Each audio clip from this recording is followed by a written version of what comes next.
Aujourd'hui, pour le 10e épisode, j'avais envie de m'attaquer à une race jouable. La question s'est posée, par qui commencer? Les humains c'est beaucoup trop grand, l'épisode aurait duré 1 heure, les chars c'est beaucoup trop grand aussi, les Sylvari leur histoire est trop courte, il me restait soit les Norns, soit les Azuras. Et vu que j'aime pas les Norns, bienvenue dans l'histoire d'un peuple, aujourd'hui replongeons dans les souterrains de la Thierry avec les Azuras.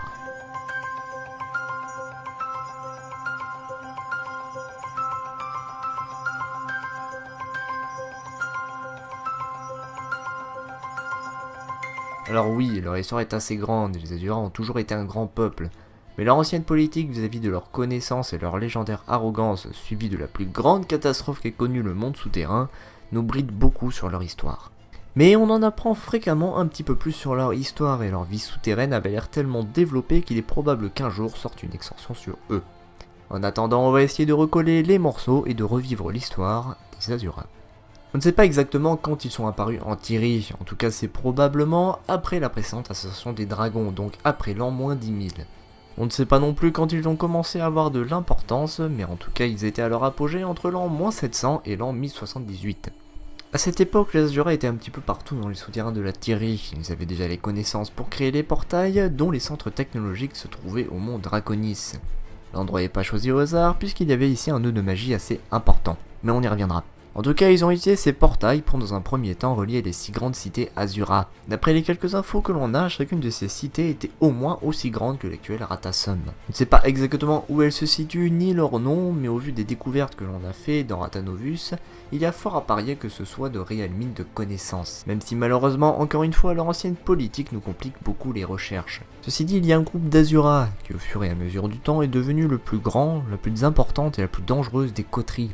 Il recherche activement les connaissances de ces anciennes cités, c'est tout simplement l'Enquête. En fait, l'idéal Azura a su apprendre de ses erreurs et est devenu beaucoup plus sociable qu'il ne l'était.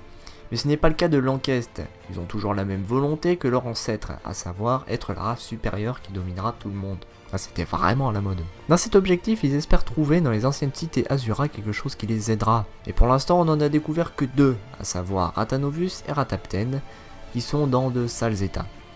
On connaît l'existence d'une 3e cité, à savoir Quarasum, qui aurait été le plus grand centre culturel de l'époque. Il est même probable que cette cité gigantesque ait eu des liens avec un autre peuple que les Azuras plaçaient en haute estime, les nains. Si vous voulez plus de détails sur eux, je vous invite à aller voir l'épisode dédié. En bref, à cette époque, tout se passait bien, les Azuras vivaient en paix avec les nains, ils avaient même relié quelques cités des 2 races via des portails. Les Azuras continuaient leurs recherches en exterminant au passage quelques scrites. Pour plus de détails, je vous laisse regarder l'épisode dédié. Jusqu'à ce qu'en 1078, tout s'arrêta brutalement.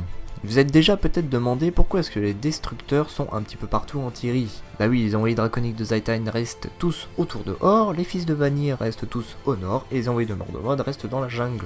Alors pourquoi est-ce qu'on trouve des envoyés de Primordius partout en Thierry? Eh bien la cause vient de la plus grosse erreur que les Azuras aient fait. Et pour comprendre tout ça, il faut revenir au mont Draconis. Vous vous rappelez, je vous ai dit que là-bas il y avait un énorme nœud de magie. Et le souci, c'est que s'il y a bien une créature qui kiffe autant la magie que les Azuras, c'est les dragons ancestraux. Et ce nœud de magie, c'est l'endroit où reposait Primordius, mais ça, les Azuras ne l'avaient pas compris. Et ils auraient peut-être eu le temps de le découvrir si les joueurs de Guild Wars 1 n'avaient pas précipité les choses. Honte à vous. Car oui, dans ce monde, tout est fait de magie, et tout particulièrement un dieu. Et donc en 1075, la mort du dieu Abaddon dégagea une grosse source d'énergie. Une partie fut absorbée par Coromir, et l'autre alla directement titiner les narines de Primordius. C'est d'ailleurs ce qui se reproduisit en 1330 avec Kralkatorrik et la mort de Balthazar. Oui, on a refait 2 fois la même erreur.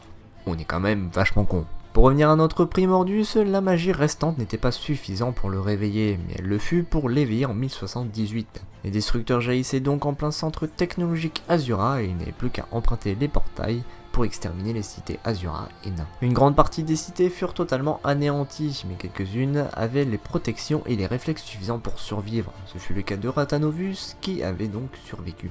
A partir de ce moment, les Azuras survivants ont mis tous leurs efforts pour étudier les dragons ancestraux, pendant que les nains, eux, de leur côté, trouvèrent une vraie solution. Mais les catastrophes causées par les dragons ancestraux n'avaient pas fini de les faire chier, car en 1173, le coup de grâce fut asséné par les Tchaks. Pour plus de détails, regardez l'épisode dédié. Mon dieu, mais c'est dingue, on a l'impression que ça fait 3 épisodes que je le prépare. Quelle coïncidence. Aujourd'hui, les survivants de cette catastrophe vivent à la surface, principalement dans la cité de Ratasum. Ils se séparent en coteries, des groupes qui ont à leurs yeux autant d'importance que la famille chez les humains. Ils sont ainsi dirigés toute leur vie par la volonté de créer quelque chose de révolutionnaire. Et même si ce peuple est détesté par beaucoup, leur intelligence s'est démontrée de nombreuses fois capitale pour l'évolution du monde tyrien. Merci à toutes et à tous d'avoir regardé cet épisode, j'espère qu'il vous a plu. Ça faisait déjà un petit moment que je me suis demandé si j'étais assez rodé sur le format pour sortir un épisode sur un peuple jouable.